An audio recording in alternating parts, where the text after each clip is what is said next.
हरिओम हरिओम हरिओम हरिओम हरिओम।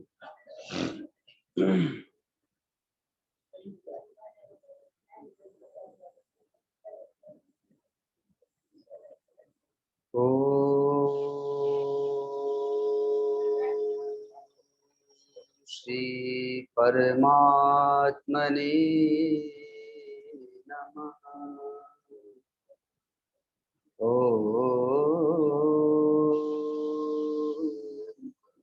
श्री गुरुवे नमः।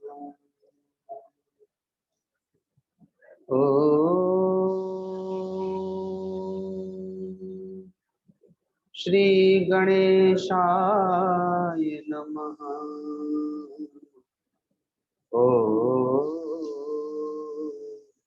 नमो भगवते वासुदेवाय। गुरुर्ब्रह्मा गुरुर्विष्णु गुरुर्देवो महेश्वर गुरुर्साक्षात् परं ब्रह्म तस्मै श्री गुरुवे नमः। अखण्डमण्डलाकारं व्याप्तं येन चराचरं तत्पदं दर्शितं येन तस्मै श्री गुरुवे नमः। ध्यानमूलं गुरुर्मूर्ति पूजामूलं गुरुर्पदं मंत्रमूलं गुरुर्वाक्यं मोक्षमूलं गुरुकृपा मोक्षमूलं गुरुकृपा। एक भजन गाएंगे।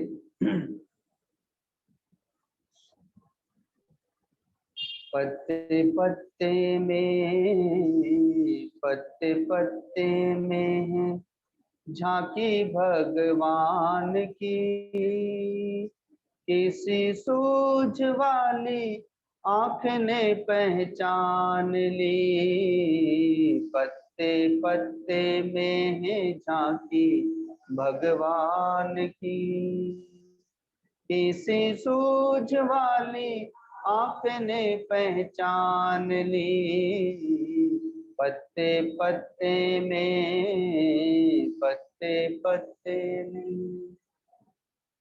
नामदेव ने पकाई रोटी कुत्ते ने उठाई। नामदेव ने पकाई रोटी कुत्ते ने, पीछे घी का कटोरा लिए जा रहे। पीछे घी का कटोरा लिए, प्रभु रुखी ही ना खाओ थोड़ा घी तो लेते जाओ। प्रभु रुखी ही ना खाओ थोड़ा घी तो लेते जाओ। क्यों रूप तुम मुझसे छिपा रहे, क्यों रूप तुम मुझसे छिपा।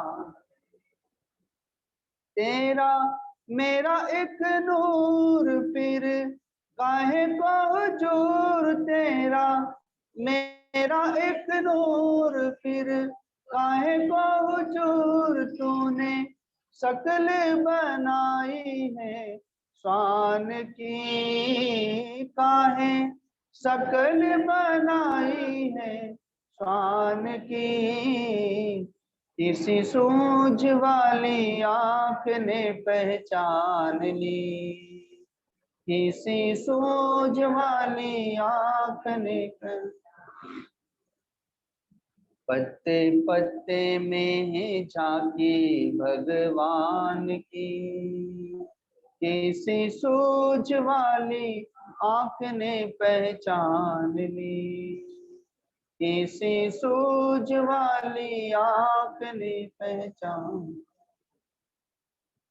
आया जब काला नाग, बोली धन्य मेरे भाग। आया जब काला नाग, बोली प्रभु आए काले नाग के लिबास में। प्रभु आए काले। सुनो सुनो करतार कारे कृष्ण मुरार। सुनो सुनो करतार कारे कृष्ण मुरार। यह महिमा जगत पालनहार की। यह महिमा जगत पालनहार की। किसी सूझ वाली आँख ने पहचान ली। किसी सूझ वाली। पत्ते पत्ते में है झांकी भगवान की। किसी सूझ वाली आँख ने पहचान ली। किसी सूझ वाली आँख ने पहचान ली। किसी सूझ वाली आँख ने पहचान ली। बोलिए सदगुरुदेव भगवान की, परम गुरुदेव महाराज की, सत्य सनातन धर्म की, गौ माता की, गंगा मैया की, सब संतों की, सब भक्तों की। ओम नमः पार्वती पते हर हर महादेव। जिन लोगों का मोबाइल खुला रह गया हो वो अपने अपने मोबाइलों को बंद कर लेंगे। आज शिक्षक दिवस भी है।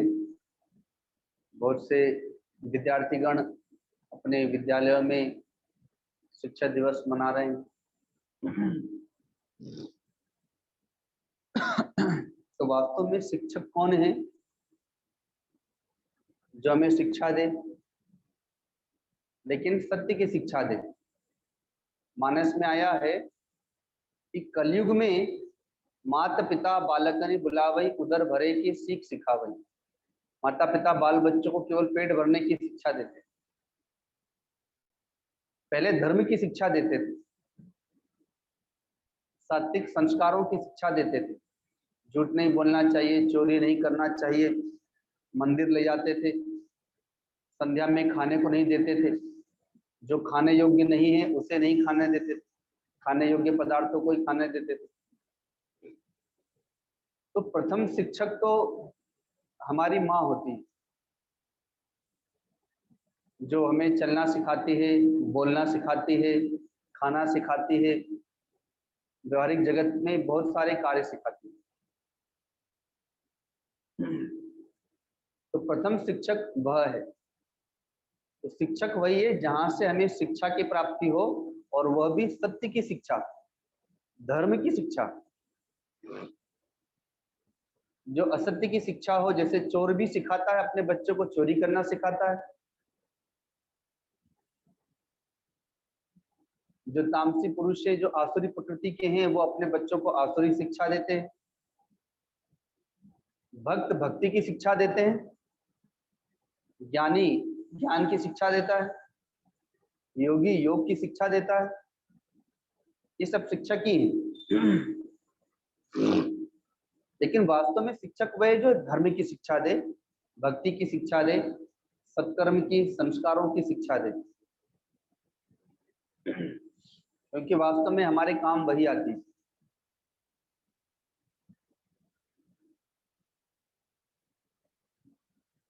भगवान श्री कृष्ण, भगवान श्री राम, वे भी गुरुकुल में गए।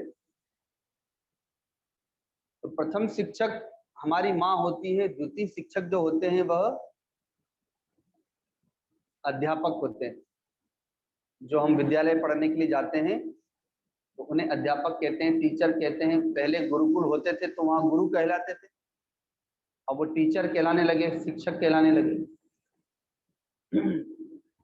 प्रथम शिक्षक माँ है। तो जैसा कि कल के सत्संग में, परसों के सत्संग में बताया था, माँ मदालसा शिक्षा देती है अपने बच्चों को। माँ मदालसा ज्ञान की शिक्षा देती है, भक्ति की शिक्षा देती है, वैराग्य की शिक्षा देती है। ऐसी बहुत सी भक्तिमती माताएं हैं जो अपने बच्चों को सात्विक संस्कारों की शिक्षा देती है।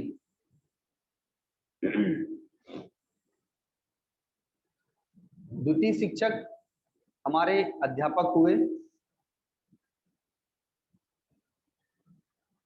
अध्यापक हमें भौतिक जगत की शिक्षा देते हैं, अर्थात पढ़ना सिखाते हैं।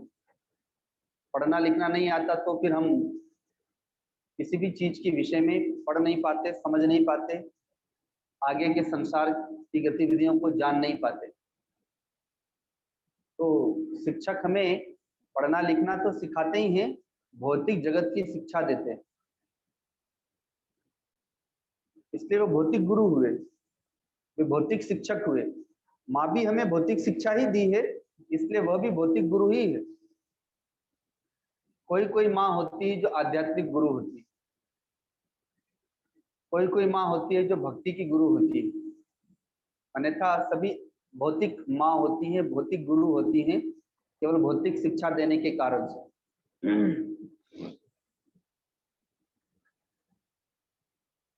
तो द्वितीय गुरु, द्वितीय शिक्षक हमारे अध्यापक हुए।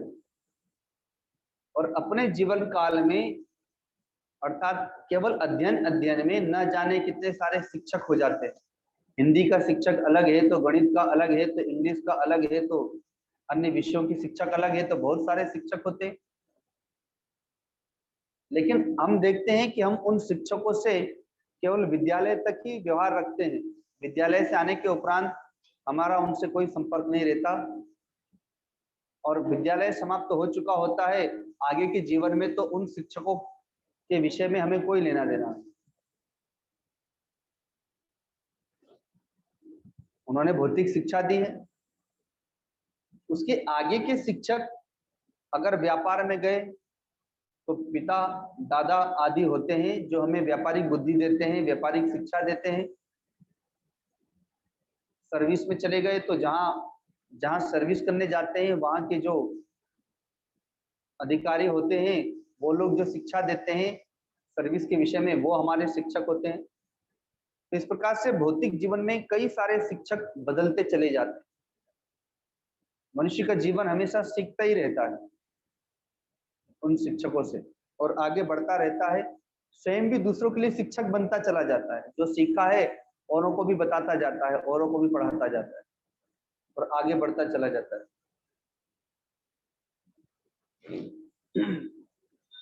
लेकिन ये सारे के सारे शिक्षक केवल भौतिक शिक्षक हुए, आध्यात्मिक शिक्षक नहीं हुए। सद्गुरु आध्यात्मिक शिक्षक है। और वो ऐसा नहीं कि आपने उससे शिक्षा प्राप्त कर ली तो आप उसे भूल जाएं या वो आपको भूल जाए। वह तो आपका उद्धार करने के लिए आया है, आपको मुक्ति देने के लिए ही वह प्रकट हुआ है, आपको भक्ति, ज्ञान और वैराग्य देने के लिए, आपके भौतिक और आध्यात्मिक जीवन को संवारने के लिए। अतः वो केवल शिक्षा ही नहीं देता है, बल्कि वो दीक्षा भी देता है। शिक्षा तो वह है कि हमने पढ़ लिया, पास हो गए, आगे बढ़ गए। हमने देखना, सुनना, खाना पीना सीख लिया माँ से, आगे बढ़ गए। लेकिन दीक्षा वह है जो जीवन में धारण कर ले और हमारे जीवन को परिवर्तित कर दे, जीवन को वह आध्यात्मिक बना दे, वह दीक्षा है। और वह दीक्षा तो सद्गुरु से प्राप्त होती है। इसलिए सद्गुरु शिक्षक तो है, लेकिन वह आध्यात्मिक शिक्षक है। वो केवल भौतिक शिक्षक नहीं है, वो आध्यात्मिक शिक्षक है।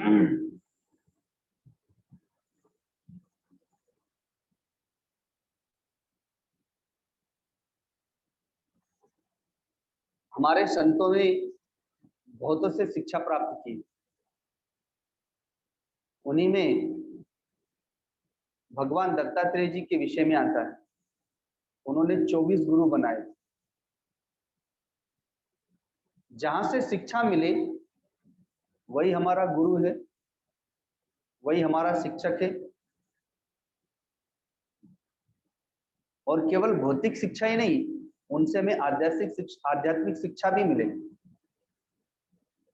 भौतिक जगत में तो मल्ल विद्या अर्थात जो पहलवानी करते हैं तो उसका भी कोई किसी को गुरु बनाते हैं। कोई संगीत सीखता है तो किसी संगीतज्ञ को भी अपना शिक्षक बनाते हैं। कोई और अन्य विद्या सीखता है, गाना सीखता हो, नाचना सीखता हो, कलाकारी, पेंटिंग आदि सीखता हो, उन सबके अपने अपने गुरु बनाता है अर्थात शिक्षक बनाता है। उनसे शिक्षा प्राप्त करता है, उनसे उस प्रकार की विद्या को प्राप्त करता है। पर वो सब भौतिक गुरु हुए। आध्यात्मिक गुरु ज्ञान देता है, हमारे अज्ञान का समाधान करता है। तो भगवान दत्तात्रेय जी ने कई गुरु बनाए, जिसमें 24 गुरुओं का वर्णन आता है। अर्थात उन्होंने शिक्षा तो सभी से प्राप्त ली है, पर ब्रह्मर्षि व्यास जी ने 24 गुरुओं की बात बता दी कि उन्होंने 24 जगह से विद्या प्राप्त, शिक्षा प्राप्त की। हम सब कहीं ना कहीं से सीखते ही हैं। अब अंतर इतना ही है कि हम केवल भौतिक शिक्षा सीखते हैं क्या, तो रसोई बना लेना माँ से सीखते हैं, वह भी एक शिक्षा ही है। माँ को गुरु बना लिया और भौतिक शिक्षा प्राप्त कर ली। हम लोग गुजरात में जाते हैं तो गुजरात में बड़ौदा में गुरुदेव की एक शिष्या है, बालिका है।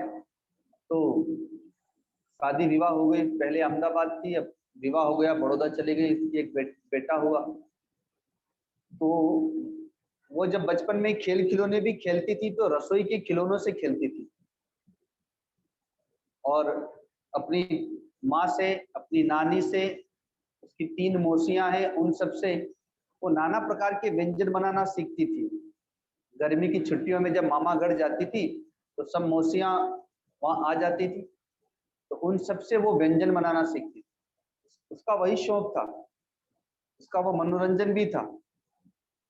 और ऐसे करते करते उसने सबको गुरु बना करके, सबसे शिक्षा प्राप्त करके, आज वो गुजरात के रसोई शो नामक चैनल आता है टीवी में, उसमें 1 महीने में 1 शो उसका भी आता है। और उसने बड़ौदा में अपना रेस्टोरेंट खोला, अहमदाबाद में रेस्टोरेंट खोला, सूरत में खोला, अब विदेश में भी खोलने जा रही है। तो भौतिक शिक्षा प्राप्त करती गई, आगे बढ़ती गई। तो हम अपने जगत में भौतिक शिक्षा प्राप्त करते हैं, किसी से कुछ शिक्षा, किसी से कुछ शिक्षा। लेकिन जो भक्त होता है, जो साधक होते हैं, वो आध्यात्मिक शिक्षा प्राप्त करते हैं। इसीलिए कबीरदास जी कहते हैं कि साधु ऐसा चाहिए जैसा सुख सुहाए, और सार सार को गही रहे, थोथा दे उड़ाए। हर व्यक्ति में कुछ न कुछ गुण है, चींटी में भी गुण है। तो चींटी से भी शिक्षा प्राप्त करता है, जो गुण है उसको ग्रहण कर लेता है और गुण को छोड़ देता है। हम बैठेंगे आपस में चर्चा करते हैं तो क्या चर्चा करते हैं, दूसरों के अवगुणों की चर्चा करते हैं, तो वह अवगुण अपने में आ जाते हैं। लेकिन जो भक्त होता है वो उल्टा है, वो सबके सद्गुणों की चर्चा करता है भगवान। और अगर किसी के गुणों की चर्चा नहीं करता है तो भगवान के गुणों की चर्चा करता है, संतों के, गुरु के गुणों की चर्चा करता है, तो वो गुण अपने पास आने लगते हैं। तो वैसे ही भगवान दत्तात्रेय जी ने सबको गुरु बनाया, जिसमें से 24 गुरुओं की बात आती है। भगवान सूर्य को अपना गुरु बनाया। भौतिक शिक्षा नहीं, वो आध्यात्मिक शिक्षा प्राप्त कर रहे हैं, भक्तों को, साधकों को शिक्षा दे रहे हैं कि जगत में भौतिक शिक्षा के साथ साथ आध्यात्मिक शिक्षा भी प्राप्त करो। भगवान सूर्य से उन्होंने शिक्षा प्राप्त की, सब काम समय से करना। भगवान सूर्य कभी प्रमाद नहीं करते हैं। कभी ऐसा हुआ है कि आज भगवान सूर्य 5 मिनट लेट हो गए हों अपने जीवन काल में? कभी आपने देखा है? बिल्कुल अपने समय से प्रकट होना, उदित होना और अपने समय से ही अस्त होना, कभी उसमें प्रमाद नहीं किया। तो समय को पकड़ना, क्योंकि समय ही ब्रह्म है। प्रमाद करना, समय की हानि करना, मानो ब्रह्म की हानि करना। जो समय को पकड़ लेगा वो भगवान को पकड़ लेगा। समय से सब कुछ काम करना, हर चीज का एक समय होना चाहिए। जितने भी वैज्ञानिक हुए, जितने भी डॉक्टर हुए, या जितने भी बड़े बड़े पद पर हैं, जिन्हें हम राष्ट्रपति, प्रधानमंत्री आदि कहते हैं, जैसे अभी नरेंद्र मोदी जी हैं और योगी जी हैं, अगर इनकी समय सारणी देखेंगे तो कभी इनको बीमार होते नहीं देखा, कभी विश्राम करते नहीं देखा, हमेशा कार्यान्वित रहते हैं और सोते भी बहुत कम है, और फिर भी ऊर्जावान रहते हैं। ये तो भौतिक जगत के हुए। लेकिन आज तक जितने भी संतों को देखेंगे, जितने भी ब्रह्मज्ञानी संत हुए, ऋषि हुए, महर्षि हुए, मुनि हुए, यहाँ तक कि साधक हुए, जितने भी भक्त हुए, वो सब समय से उठना, समय से खाना, समय से कार्य करना, वो सब कुछ उनका समय सारणी में बंधा रहता है। शरीर को उसके अनुरूप वो एक सांचे में ढाल लेते हैं, उसी के अनुरूप शरीर मशीन के समान कार्य करता है शरीर भी।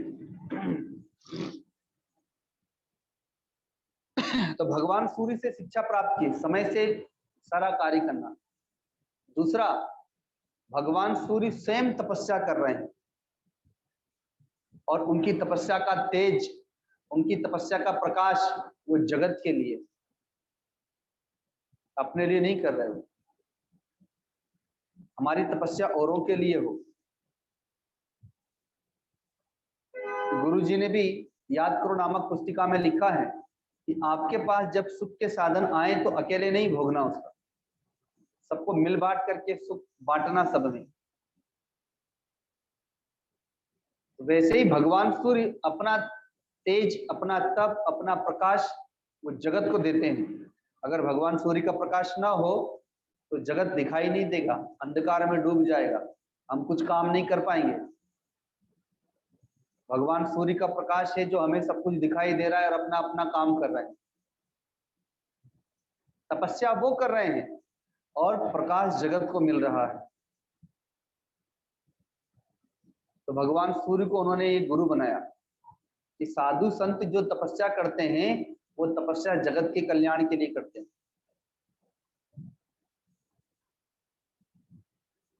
उनका ज्ञान जगत के कल्याण के लिए है, उनका वरदान, उनका आशीर्वाद भक्तों के कल्याण के लिए। उन्होंने आकाश से सीखा, आकाश को गुरु बनाया। आकाश सबको स्थान देता है अपने में, पूरे आकाश में पूरा ब्रह्मांड समाया हुआ है। वायु, अग्नि, जल, पृथ्वी, ये इतने सारे ग्रह, नक्षत्र, उपग्रह आदि सब कुछ आकाश में ही है और उस आकाश को कोई नहीं पूछता। वायु देवता को तो वायु देवता बोलते हैं, अग्नि को अग्नि देवता बोलते हैं, जल देवता बोलते हैं, पृथ्वी माता बोलते हैं, पर कभी आपने कहीं सुना आकाश देवता? आकाश का कहीं नाम सुना कि आकाश को कोई देवता बोलता हो, कोई भगवान बोलता हो? तो वो सबको स्थान देता है, सब हम आकाश में ही रहते हैं। बादल भी आकाश से प्रकट होता है, गरजता है, बरसता है, उसी में विलीन हो जाता है, फिर भी उसको कोई नहीं पूछता, लेकिन फिर भी वो सबको स्थान देता है। कोई उसको मान दे, सम्मान दे, अपमान दे, उसको न पूछे, लेकिन फिर भी वो देता है। और हमको कोई नहीं पूछे तो, हमको कोई नहीं पूछता है तो बोलते कि तो हमको पूछते ही नहीं, छोड़ो, इससे क्या बात करना, इससे क्या व्यवहार करना। भगवान दत्तात्रेय जी उन्हें अपना गुरु बनाते हैं आकाश को, कोई पूछे या ना पूछे लेकिन फिर भी सबको आश्रय देना। तो वैसे ही संत दरस जिमि पातक टरई, संतों का दर्शन तो पाप का हरण करने वाला है, अतः वे संत रूप में हैं तो वो सबका कल्याण करते हैं। क्या पापी, क्या पुण्यात्मा, क्या धर्मात्मा, क्या महात्मा, वो सबका कल्याण करते हैं। इसीलिए तो भगवान को और सदगुरु को पतित पावन कहा जाता है, जो पतितों का भी उद्धार कर देते। वायु से शिक्षा प्राप्त करते हैं, वायु को अपना गुरु बनाया कि वायु सबका प्राण बना हुआ है ना। 5 मिनट के लिए वायु नहीं आए तो सबका काम तमाम हो जाएगा। तो बिना वायु के हमारा जीवन ही नहीं है। तो वो प्राण बन करके सबके भीतर में भीतर बाहर आता जाता रहता है। पशु पक्षी कीट पतंगों में, यहाँ तक कि वृक्षों में, देवी देवताओं में, मनुष्यों में, राजाओं में, पापियों में, पुण्यात्माओं में, धर्मात्माओं में, सभी में वह प्राण बन करके सबका जीवन बना हुआ है। लेकिन इतना होने पर भी वो सबसे अनासक्त रहता है। जब जीव निकलता है तो प्राण बड़ा निर्मोही बन करके निकल जाता है। तो वैसे ही उन्होंने शिक्षा प्राप्त की, क्योंकि वो संत वेश में है, वो शिक्षा दे रहे हैं। उन्होंने वायु देवता से शिक्षा प्राप्त की कि सब भक्तों के घरों में आना जाना, शिक्षा देना, लेकिन वो प्राण के समान ही रहना, किसी में लिप्त मत हो जाना, सबका जीवन बनना, सबको जीवन जीने की शिक्षा देना। लेकिन जैसे प्राण अंत समय में निर्मोही होकर के अर्थात सबको छोड़ के चल देता है, तो वैसे ही वह भी आसक्त ना हो किसी में, क्योंकि आसक्ति ही बंधन है। तो वायु से वो शिक्षा प्राप्त करते हैं। अग्नि देवता को अपना गुरु बनाते हैं। अग्नि सारे ईंधनों को जलाती है। थोड़ा आवाज ठीक करो। अग्नि जो है वो सारे ईंधनों को जलाती है। क्या सूखा ईंधन, क्या गीला ईंधन, चंदन की लकड़ी हो कि सागवान की लकड़ी हो, उपले गोबर आदि सबको जलाती है, लेकिन किसी के गुण दोषों से लिपायमान नहीं होती।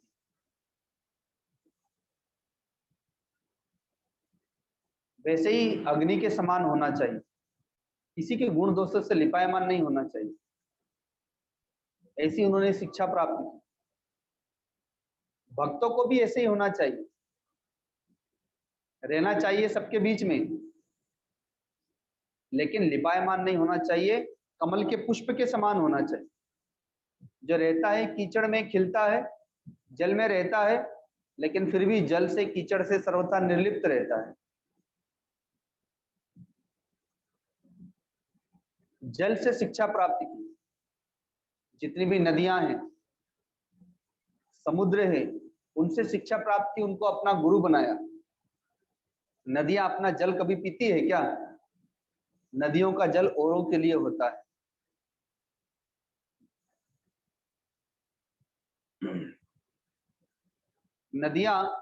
नदियों में स्नान कर लो, कपड़े धो लो, जल भर करके ले जाओ, अपने घर का कार्य कर लो, जल क्रीड़ा कर लो। वो शीतलता प्रदान करती गर्मी के दिनों में। तो नदियों को उन्होंने अपना गुरु बनाया, शिक्षा उनसे प्राप्त की कि नदियां दूसरों के लिए बहती हैं, अपने लिए नहीं। और कोई नदियों को माने ना माने, अपमान करे अपमान करे, कूड़ा कचरा फेंके, गंदगी फेंके, तो भी वह शमशांत होकर के बहती रहती है। वैसे ही हमारा जीवन औरों के लिए होना चाहिए। हमारे जीवन में स्वार्थ नहीं होना चाहिए।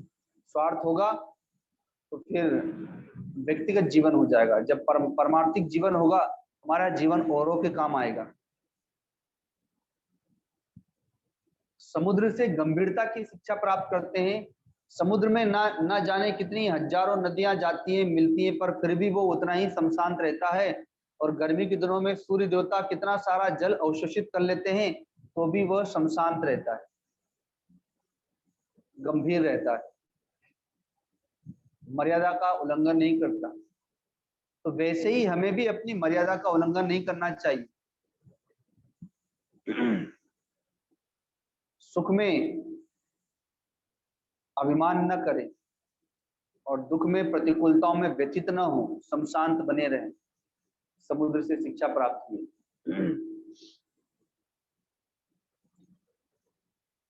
ऐसे ही वृक्षों से शिक्षा प्राप्त करते हैं, वृक्षों को गुरु बनाया। पेड़ अपना फल स्वयं नहीं खाता कभी, हमें छाया देता है, गायों के लिए पत्ते देता है, ऑक्सीजन देता है, मकान बनाने के लिए अन्य कार्यों के लिए लकड़ी देता है, और वर्ष में हमें फल भी देता है। ये जो हम रोज फल खाते हैं सीजन में अलग अलग प्रकार के, ये हमें पेड़ ही देता है। पर हम पेड़ को कुछ नहीं देते, क्या देते हैं? तो कुल्हाड़ी देते हैं। लकड़ी की जरूरत पड़ी तो गए और लकड़ी काट करके ले आए पेड़ को। वो हमें सब कुछ देता ही रहता है, देता ही रहता है, और हमसे कुछ अपेक्षा भी नहीं रखता। तो उन्होंने शिक्षा प्राप्त की कि अरे देखो पेड़ों से शिक्षा लो। गुजरात में मैं गया था भावनगर, तो वहां के एक राजा हो चुके हैं अभी कुछ वर्ष पूर्व ही, अब तो उनका शरीर पूरा हो गया। उन्हीं के बेटे से मिलने के लिए गया था। अब तो राजतंत्र खत्म हो गया अंग्रेजों के समय। जब राजतंत्र समाप्त हो रहा था उस समय वो राजा थे। तो भावनगर में उन्होंने बहुत जमीन दान की और बहुत धार्मिक संस्थाओं में भी धन दान दिया।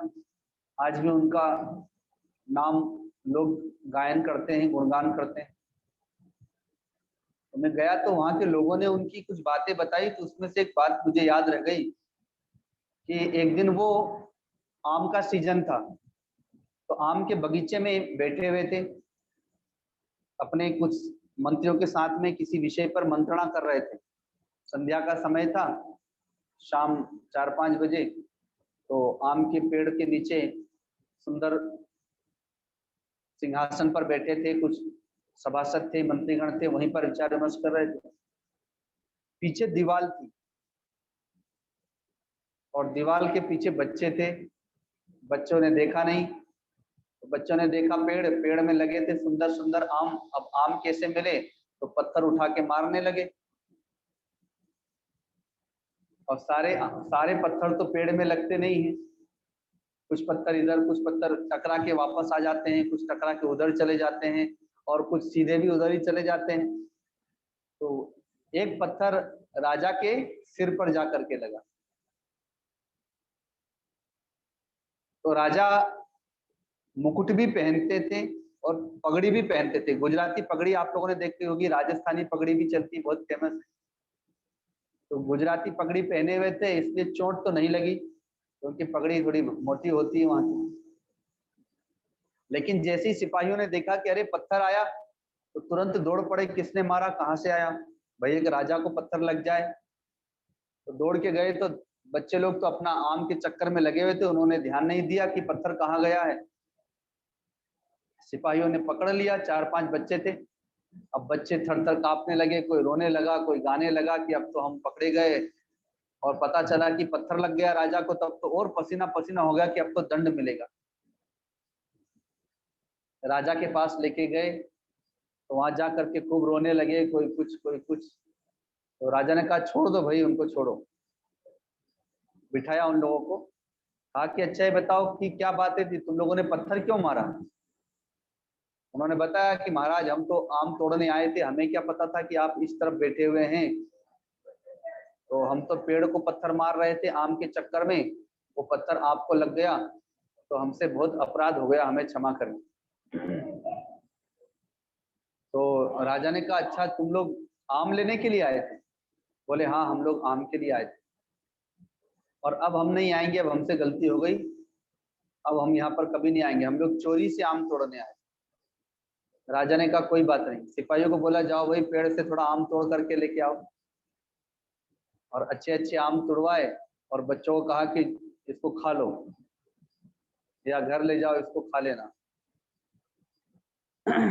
और कहा कि देखो अब जब कभी भी आम खाने की इच्छा हो तो इन सिपाहियों के पास आना, ये तुम लोग को तोड़ के दे देंगे। इस प्रकार से पत्थर मारने से औरों को चोट लग सकती है। वो गरीब घर के बच्चे थे बेचारे, खरीद के खा नहीं सकते थे। तो कहा कि अब यहाँ आ जाना और ये तुम लोग को आम तोड़ के दे देंगे, और फिर लेकर के चले जाना, न चोरी करना और ना पत्थर मारना। वो लोग चले गए तो सिपाही तो बड़े गुस्से में थे कि राजा को पत्थर मारा है तो पिटाई होगी इन लोगों की। राजा तो अपने से तो पिटेंगे नहीं, राजा सिपाहियों को ही बोलेंगे लगाओ भाई चार चार चाटे। लेकिन यहाँ तो उल्टा हो गया, राजा ने बोल दिया कि मानना तो दूर, छोड़ दो इनको, बल्कि आम भी तोड़वा लिया, पेड़ पे चढ़ के आम भी तोड़े और उन लोगों को दे दिया। जब वो लोग चले गए तो सिपाहियों ने कहा महाराज आपने तो इनको ऐसे ही क्षमा कर दिया, ये तो बच्चे हैं, कल फिर आएंगे, कल फिर उत्पात करेंगे। तो उन्होंने कहा कि देखो मुझे इन पेड़ों से एक शिक्षा मिली है कि ये पेड़, आम के जो पेड़ हैं, ये पत्थर मार रहे हैं फिर भी इनको फल देता वो पेड़। न जाने कितने पत्थर पड़ते उस पेड़ को और फिर भी वो इनको फल देता। लोगों को लकड़ियां देता है, हवन होने में, हवन करने में आम की लकड़ी का उपयोग किया जाता है, और भी कुछ कार्य करना हो तो आम की लकड़ी लेके आते हैं। तो ये पेड़ हमें हमेशा देता ही, हमें कुछ लेता नहीं, पत्थर मारने वालों को भी देता है। तो वही एक पत्थर मेरे ऊपर भी आ गया तो इसमें कौन बड़ी बात हो गई, वो तो इतने पत्थर लगने के बाद भी आम देता है। और मैं एक राजा हूँ, राजा जो होता है वो प्रजा का पिता होता है, तो माता पिता तो अपने बाल बच्चों को हमेशा देते ही रहते हैं, तो अब तो मैं भी इस प्रजा का पिता हूँ, तो मुझसे तो ये पेड़ अच्छा है जो पत्थर मारने वाले को भी आम देता है, मैं तो वो भी नहीं देता। इसलिए कम से कम मैंने ये शिक्षा इससे प्राप्त की कि बच्चों को मैंने इसीलिए क्षमा कर दिया और आम तोड़वा करके दे दिया। तो वैसे ही भगवान दत्तात्रेय जी ने आम के पेड़ों से, मैं सारे वृक्षों से शिक्षा प्राप्त की, उन्हें अपना गुरु बनाया कि मनुष्य का जीवन औरों के लिए होना चाहिए। हम स्वार्थमय जीवन जीने वाले हो गए। पहले हमारा संयुक्त परिवार था, वो इसीलिए था क्योंकि हम व्यक्तिगत जीवन नहीं जीते थे, औरों के लिए जीवन जीते थे। परिवार में एक दूसरे के लिए, एक दूसरे के सुख का ध्यान रखते थे। माता पिता बाल बच्चों के सुख का ध्यान रखते थे और बाल बच्चे माता पिता को कोई कष्ट ना हो इस बात का ध्यान रखते थे। भाई भाई का ध्यान रखते थे, एक थाली में सब खा लेते थे, एक बिस्तर पर ही सारे भाई सो लेते थे। एक दूसरे का ध्यान रखने के कारण से वो संयुक्त परिवार टिका रहता था। अब तो सब अपना अपना ही ध्यान रखते हैं, बस स्वार्थमय जीवन हो गया। तो वृक्षों से शिक्षा लेते हैं, ऐसे ही समस्त जीव जंतुओं से शिक्षा लेते हैं, चींटी से शिक्षा लेते हैं, हाथी से शिक्षा लेते हैं, सबसे शिक्षा लेते हैं, अर्थात सबको अपना शिक्षक बनाते हैं। इसको आध्यात्मिक शिक्षा कहते हैं। एक भौतिक शिक्षा है, दूसरी आध्यात्मिक शिक्षा है।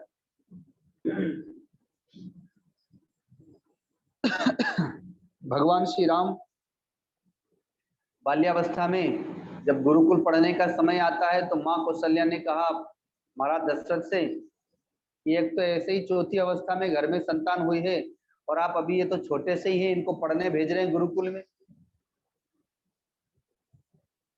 तो अभी तो मेरी मातृता भी तृप्त नहीं हुई है, मेरा वात्सल्य भी तृप्त नहीं हुआ है, तो आप क्यों ना ऐसा करें कि कुल गुरु को ही यही बुला लें विद्यालय से, वो अपने घर पे आकर के पढ़ा दें। तो महाराज दशरथ कहते हैं कि हे कौशल्या, तुमको जितना मोह है राम से उससे ज्यादा मुझे मोह है, लेकिन भावना से बड़ा कर्तव्य होता है। कहते हैं कि एक राजा को बहुत दिनों के बाद एक पुत्र हुआ, तो उस पुत्र से सब इतना मोह करते हैं, इतना प्रेम करते हैं, बड़ा परिवार था, कभी कोई गोदी में लेता है, कभी कोई गोदी में लेता है, कभी कोई गोदी में लेता है, उसको धरती पे आने ही नहीं दिया तो बेचारा अपंग हो गया, वो पांव से चलने योग्य नहीं हुआ, क्योंकि हमेशा गोदी में ही रह गया वो, तो चलना सीख ही नहीं पाया, शरीर बड़ा हो गया, पांव उसके कमजोर रह गए।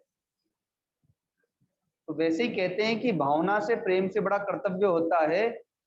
मुझे राम के भविष्य को देख करके उसे विद्यालय भेजना कर्तव्य लग रहा है।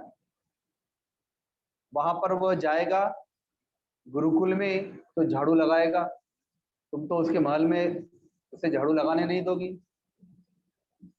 वहां जाएगा तो पोछा लगाएगा, गाय का गोबर उठाएगा, गाय को चारा खिलाएगा।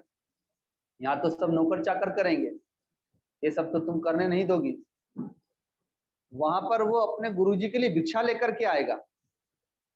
कहीं सूखा राशन मिलेगा, कहीं बना हुआ प्रसाद मिलेगा, तो ला करके अगर सूखा राशन आया तो अपने हाथों से बना करके गुरुजी को खिलाएगा और उसके बाद अपने खाएगा। और अगर बना हुआ प्रसाद मिला तो पहले गुरुजी को देगा, गुरुजी पाएंगे, जो बचेगा वो फिर वो पाएगा। और यहाँ रहेगा तो भोजन बनाना भी नहीं सीख पाएगा। तुम रोज उसको अलग अलग प्रकार के व्यंजन बना के दो, तो व्यंजन खाने की आदत पड़ जाएगी। और कभी उसको कंदमूल खाना पड़ा तो वहां रहेगा तो सर्दी सहन करेगा, गर्मी सहन करेगा, वर्षा की आघातों को सहन करेगा। यहाँ तो ठंडी आएगी तो तुम गर्म कपड़े पहना दोगी, गर्मी आएगी तो उसके पंखे झलने के लिए सेवक लगा दोगी, और वर्षा में कहीं जाने नहीं दोगी। तो हमारा पुत्र एक योग्य पुरुष नहीं बन पाएगा जो हर अनुकूल और प्रतिकूल परिस्थितियों को सहन कर सके। और वह तो गुरुकुल में ही जाकर के शिक्षा प्राप्त कर सकता है। भूख प्यास को सहन करने की शिक्षा, सर्दी गर्मी सुख दुख मान अपमान को सहन करने की शिक्षा, वो तो गुरु के पास जाकर के सीख पाएगा।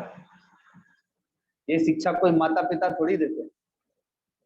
यज्ञ करने की शिक्षा, व्रत करने की शिक्षा, दान देने की शिक्षा, सेवा करने की शिक्षा, ये तो गुरु के पास ही जाकर के मिलेगी। ये कोई माता पिता तो तपस्या करने नहीं देंगे बच्चे को। अब व्रत भी करेंगे, एकादशी का व्रत आएगा तो हलवा बना के खिलाएंगे, पूड़ी बना करके खिलाएंगे कि आज बेटे ने तपस्या की है, व्रत कर रहा है। दिन में 4 बार पूछेंगे भूख तो लगी हो तो फल ला के दे दूं, जूस ला करके दे दूं, दूध ला करके दे दूं, तो वो सोचेगा कि ये तो बढ़िया व्रत है, तब तो रोज ही कर लेना चाहिए। ऐसे तो केवल रोटी सब्जी खाने को मिलती है, दाल चावल खाने को मिलता है, और व्रत के बहाने तो कई चीजें मिल जाती है।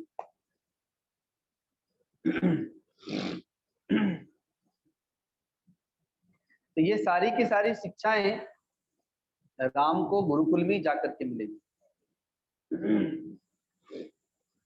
और ऐसा ही हुआ, वशिष्ठ जी के पास गए। यद्यपि वे भगवान हैं लेकिन वो शिक्षा दे रहे हैं कि जगत में जीवन जीने में कई प्रकार की अनुकूलताएं आएंगी, प्रतिकूलताएं आएंगी।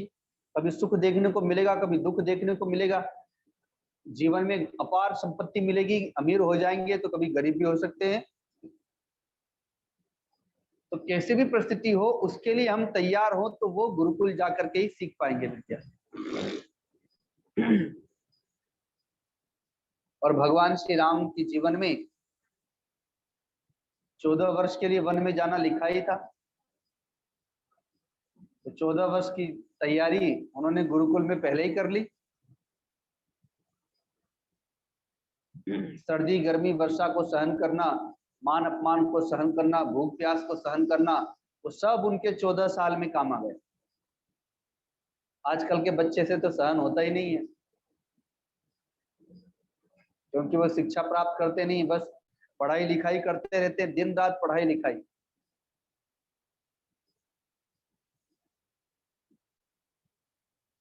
तो पढ़ लिख करके उनको डॉक्टर बनना है, इंजीनियर बनना है, शरीर सबके खराब हो जाते हैं।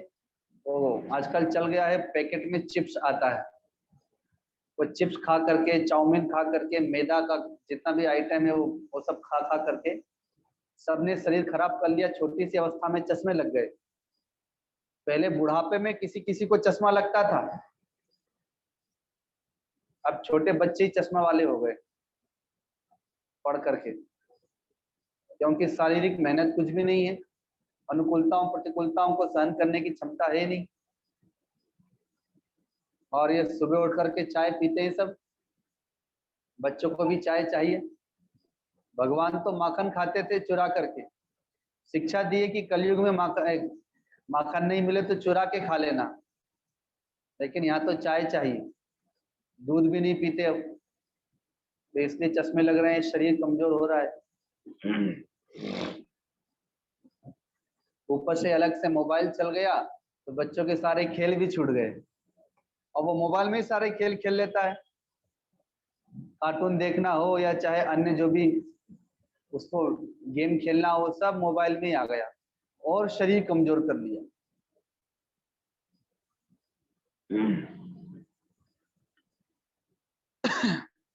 तो ये सब आध्यात्मिक शिक्षाएं हैं। अपने जीवन में इन शिक्षाओं को ग्रहण करना चाहिए। ये सब आध्यात्मिक शिक्षाएं, आध्यात्मिक विद्याएं हैं, ये गुरु के पास जाकर के, गुरुकुल में जाकर के सीखने को मिलती है, संतों के पास सीखने को मिलती है। सब प्रकार की शिक्षाएं।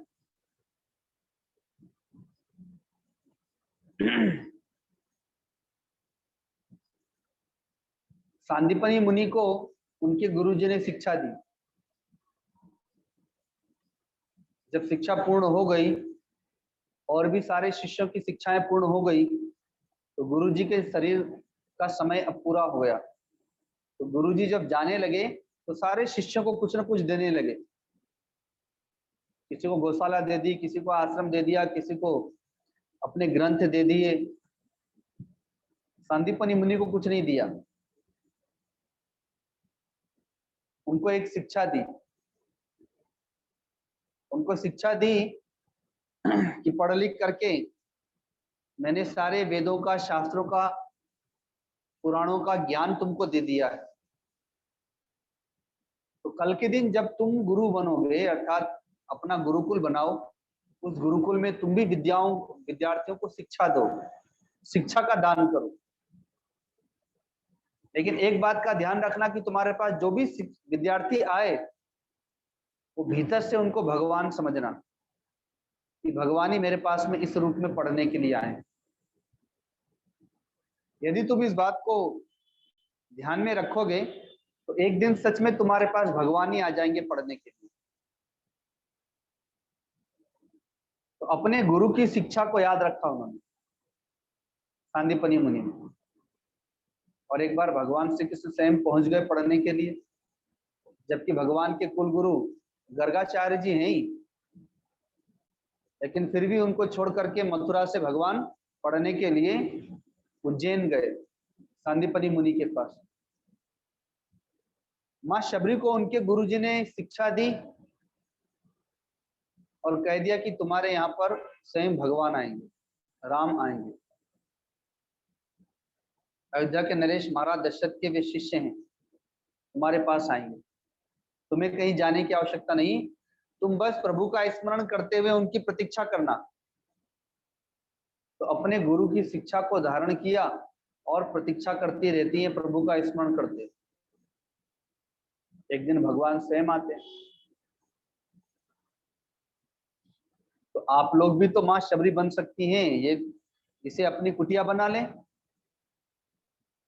और भगवान का स्मरण करते हुए भगवान के आने की प्रतीक्षा करती रहे, सेवा करते हुए। सास ससुर, पति, बाल बच्चे, ये सब भगवान की आत्माएं हैं। भगवान की इन आत्माओं की सेवा करना है। तो कैसे सेवा करें? तो मंदिर में भगवान के जाते हैं तो सेवा करते हैं। क्या सेवा करते हैं? तो फूल चढ़ाते हैं, जल चढ़ाते हैं, फल चढ़ाते हैं, मिठाई चढ़ाते हैं, ये सब ऐसे सेवा करते हैं। तो वैसे ही भगवान की आत्माएं हैं, सास ससुर, पति, बेटे, बहू, बाल बच्चे आदि, इनकी सेवा करना है। तो क्या सेवा करना है? तो जल चढ़ाना है, अर्थात जल देना है, चाय चढ़ाना है, चाय देना है, दूध चढ़ाना है, दूध देना है, फल चढ़ाना अर्थात फल दे देना है, रोटी सब्जी दाल चावल चढ़ा देना है, इसका भोग लगा देना है। ऐसे इनकी सेवा करना है। वस्त्र चढ़ा देना है, भगवान को वस्त्र चढ़ता है ना, तो भगवान की आत्माओं को भी वस्त्र चढ़ा देना है, अर्थात वस्त्र दे देना है उनको पहनने के लिए, सोने के लिए बिस्तर लगा देना है। तो भगवान की इन आत्माओं की सेवा करते हुए, भगवान का स्मरण करते हुए भगवान के आने की प्रतीक्षा करें तो भगवान स्वयं चले आएंगे। जैसे माँ शबरी के पास में आए, वैसे ही आपके पास भी आएंगे। बस भाव वैसा होना चाहिए भगवान बिना बुलाए विदुरानी के घर में चले गए थे। विदुर जी ने आमंत्रण थोड़ी दिया था, आमंत्रण तो दुर्योधन ने दिया था, धृतराष्ट्र ने दिया था, पितामह भीष्म ने दिया था, आमंत्रण तो आचार्य द्रोण ने दिया था, कर्ण ने दिया था, अश्वत्थामा ने दिया था। ये सब भगवान को आमंत्रण दिए हुए हैं, अपने घर को सजा करके 56 भोग बना बना करके रखे हैं। सबको लगता था कि हम बोलेंगे कि हे कृष्ण आज हमारे यहाँ पर आओ, वहीं पर विश्राम करना, भोजन प्रसाद पाओ, तो भगवान कृष्ण मना नहीं करेंगे, इसलिए सभी तैयारी करके रखे थे। लेकिन विदुर जी ने तो आमंत्रण नहीं दिया था, लेकिन भगवान तो फिर भी वहां पर पहुंच गए, क्योंकि विदुर जी प्रतीक्षा करते थे। विदुरानी प्रतीक्षा करती थी रोज भगवान का स्मरण करते हुए भगवान की आत्माओं की सेवा करती थी। दरवाजे पे आए हुए अतिथि, भिखारी, गोमाता, ब्राह्मण, संत, ये सब भगवान की आत्माएं हैं, ऐसा जान करके उनकी सेवा करती थी और भगवान के आने की प्रतीक्षा करती थी कि कभी भगवान आएंगे। भगवान सच में गए वहां पर, आमंत्रण देने वाले प्रतीक्षा करते रह गए और भगवान चले गए माँ विदुरानी के पास में। अभी तो घर में विदुर जी भी नहीं थे। तो भगवान जब पहुंचे हैं तो विदुरानी इतनी भाव विभोर हो गई हैं, प्रेम में इतनी भर गई हैं कि भगवान को केले के छिलके खिलाने लगी। इससे पता चलता है कि भगवान की कितनी प्रतीक्षा करती थी, भगवान के भाव में कितनी डूबी रहती। जिसका भाव ऐसा होगा भगवान वहीं तो पहुंचेंगे। अब ये बात अलग है कि भगवान आ जाए तो उनको छिलके नहीं खिलाना है, लेकिन भाव वहां तक पहुंचाना है। विदुरानी का भाव हो, विदुर जी की सेवा हो, विदुर जी का प्रेम हो हम लोगों के पास में, सुदामा जी के समान भक्ति हो, माँ शबरी के समान भक्ति हो, तो अपने भाव को तो वहां तक पहुंचाना है, तब जाकर के भगवान घर में ही चले आएंगे। माँ कौशल्या का, माँ जशोदा का, माँ देवकी का भाव इतना दिव्य है कि भगवान को उनके घर में ही आना पड़ा, बेटा बन करके आ गए। उनको तो कहीं जाना नहीं पड़ा भगवान के लिए, भगवान ही उनके यहाँ पर आ गए। कहीं पर भक्त बन करके भक्त प्रकट हो गए, भक्त प्रहलाद माँ कयाधु के गर्भ से प्रकट हो गए, तो माँ सुनीति के यहाँ ध्रुव पैदा हो गए। वे भगवान की भक्ति में, भगवान के भाव में इतनी भरी रहती हैं कि उनके घर में संत पैदा हो गए, भक्त पैदा हो गए। माँ सुमित्रा, माँ केकई, ये भगवान के भाव में इतनी भरी रहती हैं कि इनके यहाँ भक्त पैदा होते हैं, संत पैदा होते हैं। लक्ष्मण, शत्रुघ्न और भरत जैसे संत और भक्त पैदा होते हैं। तो भाव दिव्य है। तब तो कहा जाता है कि भाव बिना बाजार की वस्तु न मिलती मोल, और भाव बिना हरि ना मिले भाव सहित हरि बोल। बाजार में कोई सामान खरीदने जाएंगे तो बिना भाव के नहीं मिलता, सब चीज का भाव होता है। तो वैसे ही भगवान भी बिना भाव के नहीं मिलते हैं, भाव तो चाहिए ही इसमें।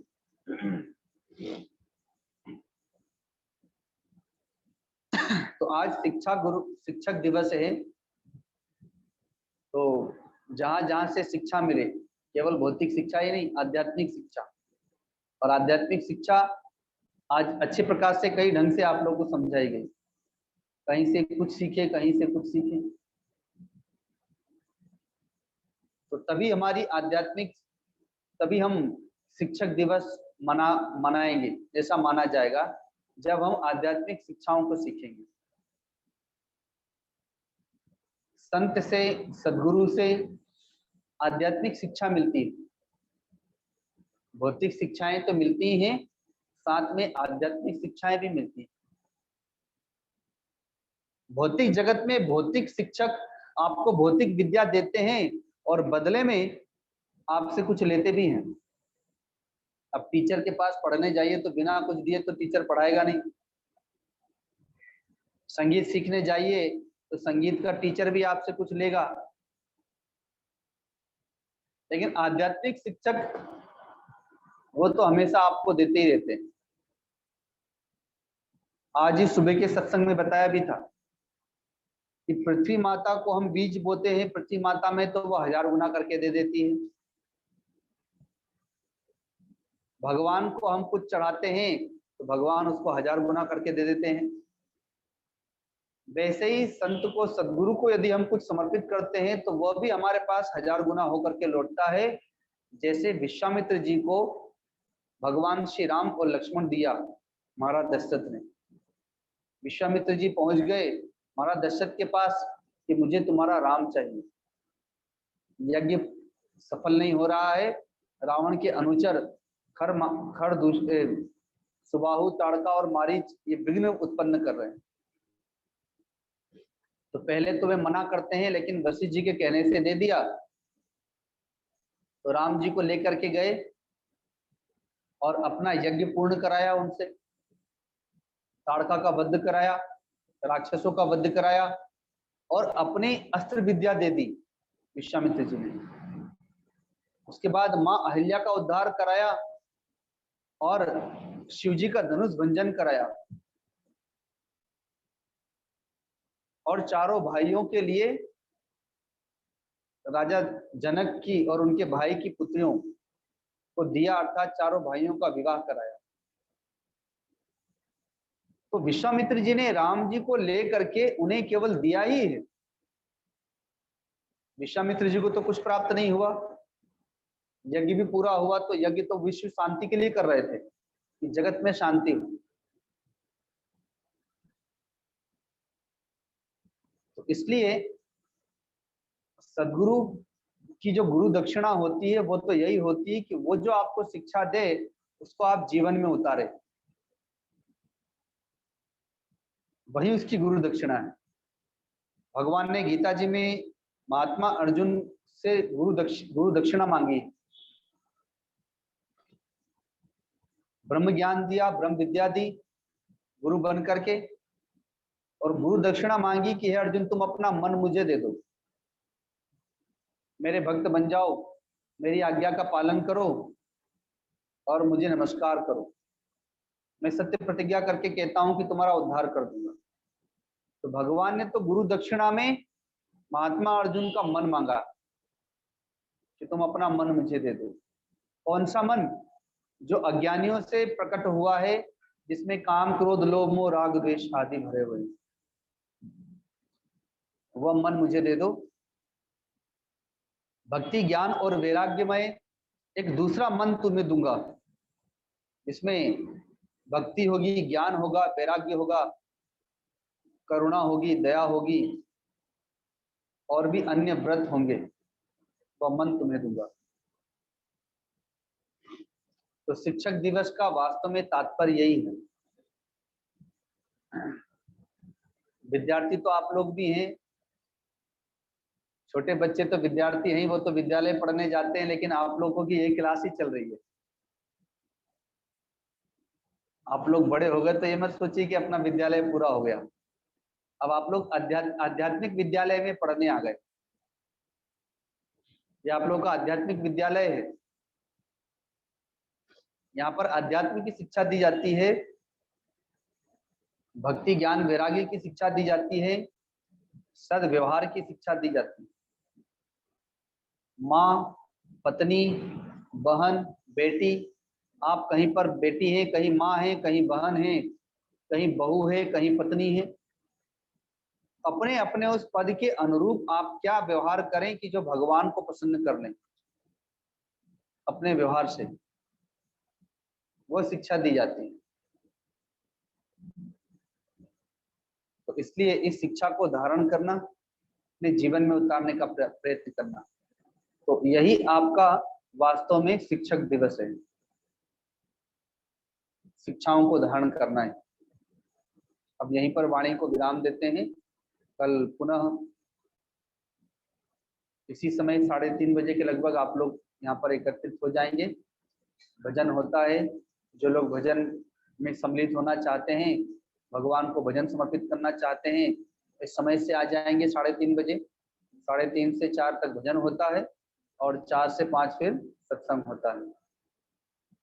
बोलिए सदगुरुदेव भगवान की, परम गुरुदेव महाराज की, सत्य सनातन धर्म की, गौ माता की, गंगा मैया की, सब संतों की, सब भक्तों की, पार्वती पते हर हर महादेव। आए हम सब भी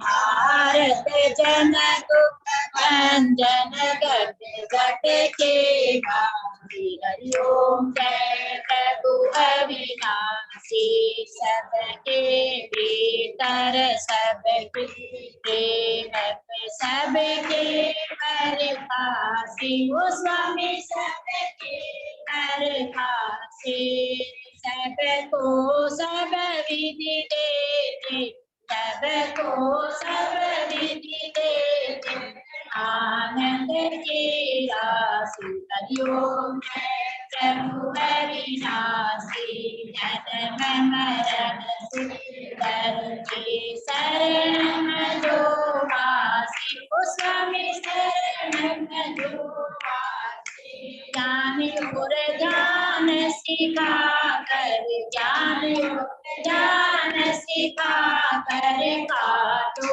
यम फांसी ओम जय प्रभु अविनाशी मान बड़ा सद के चरणों में चितला ओ स्वामी चरणों में चितला पाप ताप और दुविधा पाप ताप और दुविधा सब ही मिट जासी हरि ओम जय प्रभु अविनाशी ज्ञान के ज्योति जगाते तन तन के नासी ओ स्वामी तन तन के नासी जट में सब दर्शाओ मन में सब दर्शाओ मथुरा और काशी हरि ओम जय प्रभु अविनाशी जन्म